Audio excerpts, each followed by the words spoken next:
Miss হবে না আপনার পছন্দের টিভি শো। দেখুন জি5 অ্যাপে একদম ফ্রি। আজকে সকাল থেকেই আমার ফ্রেন্ডস, ফ্যামিলি, রিলেটিভস এরা আসা শুরু করবে, আর এদের কাছে আমার ফ্যামিলির একটা আলাদা করে সম্মান রয়েছে। সেটাই তো স্বাভাবিক। আমাদের বাড়ির ফ্রেন্ডস, রিলেটিভসদের কাছেও আমার বাবা, কাকাইয়ের যথেষ্ট সম্মান আছে। কঙ্কাবতী, আমি তো বলছি একটা জরুরি কথা তোমায় বলতে এসেছি। বারবার ইন্টারাপ্ট করছো কেন? আমাকে শেষ করতে দাও, তারপরে কথা বলো। ইন্টারাপ্ট করো না। ঠিক আছে, বলো।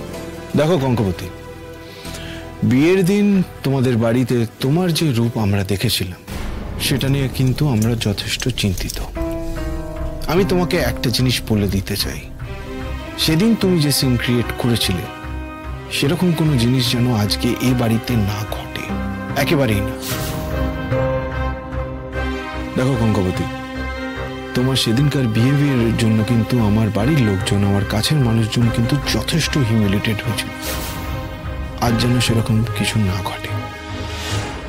আমার তোমার কথা মানতে কোনো অসুবিধা নেই অর্জুন। তুমি আমাকে যা করতে বলছো, যেভাবে বিহেভ করতে বলছো, আমি সবটা করতে রাজি। কিন্তু তার আগে তোমাকে একটা জিনিস নিশ্চিত করতে হবে। তোমাকে এনশিওর করতে হবে বিয়ের দিন আমি তো এমনি এমনি সিন ক্রিয়েট করিনি। আমার বাবাকে, আমার পরিবারকে যথেষ্ট অপমানিত হতে হয়েছিল।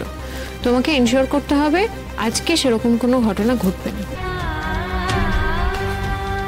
কঙ্কাবতী, প্লিজ তুমি আমাকে ভুল বুঝো না। দেখো, তোমাকে তো আগেই বলেছি যে আমার ফ্যামিলিটা একটুখানি পুরনো মেন্টালিটির। ইনফ্যাক্ট এটা নিয়ে আমরা কথাও বলেছি। দেখো, তোমাকে সবকিছু একটুখানি ধৈর্য নিয়ে ডিল করতে হবে, তাই না? মানে এটা তো বুঝতে হবে যে সব জায়গায় সব কথা ভুলে দেওয়া যায় না, আর সেখানেই তো তোমার বুদ্ধিমত্তার পরিচয়। দেখো, আমাদের সবাইকে তো একটুখানি বুঝে শুনে কথা বলতে হয়। সেটা তো জীবনের ক্ষেত্রেও প্রযোজ্য, তাই না? কি হলো কঙ্কাবতী, ওরকম ভাবে তাকিয়ে আছো কেন? দেখো কঙ্কাবতী, তুমি বলো, আমি শুনছি।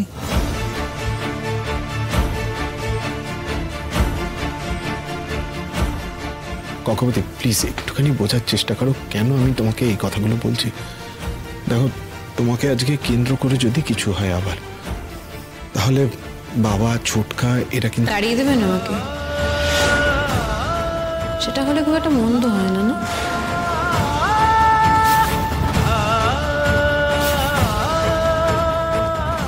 আমি খুব একটা ভেঙেও পড়বো না বিষয়টাতে। প্লিজ কঙ্কাবতী, এরকম কথা বলো না। তোমাকে তাড়িয়ে দেবে কেন? না, বলছি কথার কথা। যদি কেউ তাড়িয়ে দেয়, যদি আমাকে বেরিয়ে যেতে বলে, তাহলে তো আমি সত্যিই চলে যাব।